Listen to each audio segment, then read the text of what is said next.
ছেলে কোথায় গেল? বাবার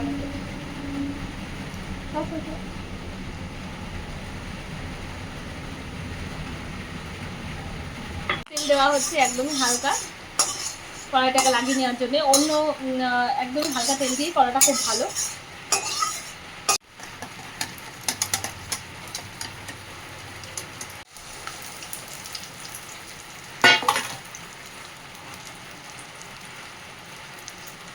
ওই বড় খুঁটি যাবে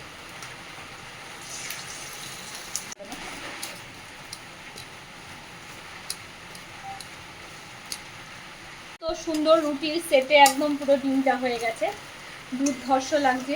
এটাই বলে টেকনিক। আর একটা হেল্পিং একটা হ্যান্ড নিয়ে নিয়েছে এই খুন্তিটা। দেখো কেমন এসছে বলো, তোমরাই বলো। বাচ্চার জন্য একদম পুরো মানে বাচ্চা। দেখালাম যদি মা খুঁজে পাই টর্চে।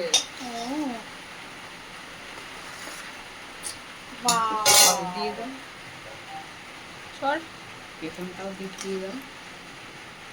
দেখি দেখি পেছনটা দেখাও। এই দেখ ঝাল লাগবে না? পাশে দিয়ে দাও।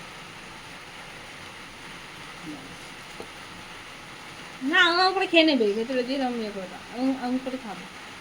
হালকা পেঁয়াজ দিয়ে সস দিয়ে দিই। এই বাচ্চার জন্য অল্প কিছু আমরা হালকা একটু পেঁয়াজ ছড়িয়ে দিলাম, যাতে মোড়ের বেশ খেতে ভালো লাগে। আর এদিকে আমরা ইউজ করে নিচ্ছি সস। খুব সামান্য সসই ঠিক আছে। এই সসটাকে পুরো এগরোল একটু মাখিয়ে মাখিয়ে নিচ্ছি। ঝাল লেগে যাবে না।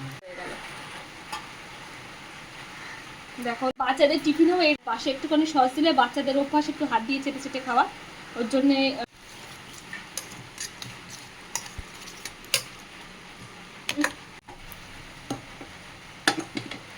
গ্যাসটা কিন্তু আমাদের এতক্ষণ বন্ধ ছিল, যেহেতু এটা রেডি হচ্ছিল।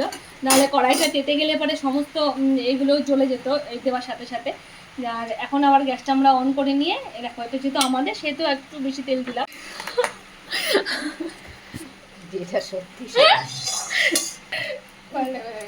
এবার ডিমটা এরকম ছেড়ে দিচ্ছে। এইটাই খুব ফাটিয়ে লাগে। এটা কিন্তু অনেকেই পারে না, চাটু ফাটুতে করে। দেখো এইটা কিন্তু খুব ইজি, কড়াইয়ের শেপ কড়াই থাকবে। হ্যাঁ, আর এগরোল করতেও খাটনি হবে না। এই দেখো প্রসেসটা টক করে এখানে দিয়ে দিল।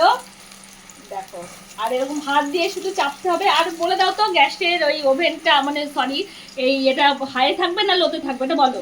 এটা হাই। হ্যাঁ প্রথমে হাই থাকবে, তারপর তারপর এটা কোনটা বাজে বাবাকে তুই দে না, তুমি নাও। দেখো মোটামুটি মা এটা কতক্ষণের জন্য কুক হবে? 2 মিনিট থেকে 1 মিনিট 1.5 মিনিট মতো। এটা একটু উল্টে দেখে নেবে, উল্টে দেখাও আর বন্ধুদের। কই হ্যাঁ এই দেখো হয়ে গেছে, একটু উল্টে দেখে নেবে।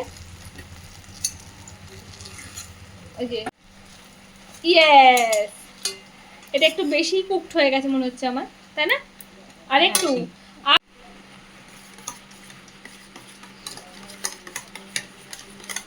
জুম করো, জুম করে নেবে।